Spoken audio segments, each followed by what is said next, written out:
back for some more basic driving tips, and we're gonna start at the beginning here with good seating position. I always tell people, especially Car Club or doing or Autogasms, or a new member that's going through their induction, that this is serious business. We're getting some fast, powerful cars. You want to make sure that you're in a good position to take care of that serious business. You don't want to be laid back too far away from the wheel.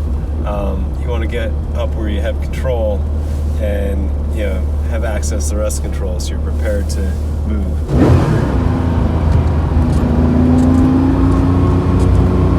You ever watch NASCAR or any other road racing? With NASCAR in particular, those guys end up with a wheel jammed like right into their chest, like right up here, and they do that so they can keep the full range of motion when they're steering. If you're all the way back, Fast and Furious style with your elbows locked, you're not gonna be able to turn much. Like, that's as much motion that I get. But if I get up close, then I've got the full range of motion of my arms to turn the wheel. And you want to make sure you have that, because you don't want to get caught steaming into a corner, tighter than you thought, and all of a sudden you're sitting way back with your arms locked, trying to make the wheel go further than you can. You want to have nice bent elbows, so you have plenty of range.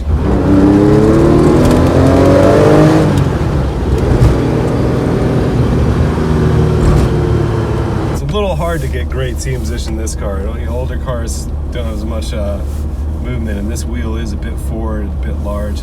But a good rule of thumb is if you can rest your arm over the wheel at the bend of your wrist, then you're in a good spot to do it. So I wouldn't mind this wheel being a little closer to me. I could probably use a spacer in this car, because if I go too much farther, because this car is small and the pedal box is close, I'll be too jammed up.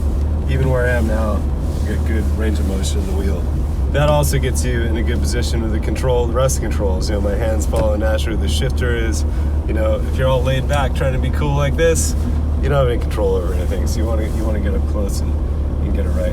The other thing to keep in mind is once you get into driving, you want to prepare for where you're going and think about how much steering you're going to input. While you may see open wheel cars or some GT race cars where they got square wheels, they will just keep their hands fixed on the wheel, and they might cross over like this, but that's not a good position to be in when you're driving a road car. And generally you're going to have a round wheel, maybe with a flat bottom, but mostly round, and you want to use the whole wheel and leave yourself more room for motion. So to do that, you can shuffle steer. And shuffle steer is when you end up shuffling the wheel around, so you keep a good hand position even if you're in the middle of a corner, you aren't crossed up. You always hear me talk about control, though. You don't want to end up in a position where anytime you've given up control of the car. So with shuffle steering, it's important to feed the wheel through your hands, basically passing the wheel through and crossing over like that. So if it's a tighter corner and I have to dial in more steering than 180 degrees or even much past 90, where I'm going to start getting crossed up, I'll shuffle the wheel through, and then I still have my hands in a natural position where I can hold that radius, and when I start coming out of it, shuffle it back. But it's really important to do that motion where you slide the wheel through, one hand loose, grab it with that hand, and then slide the other wheel around.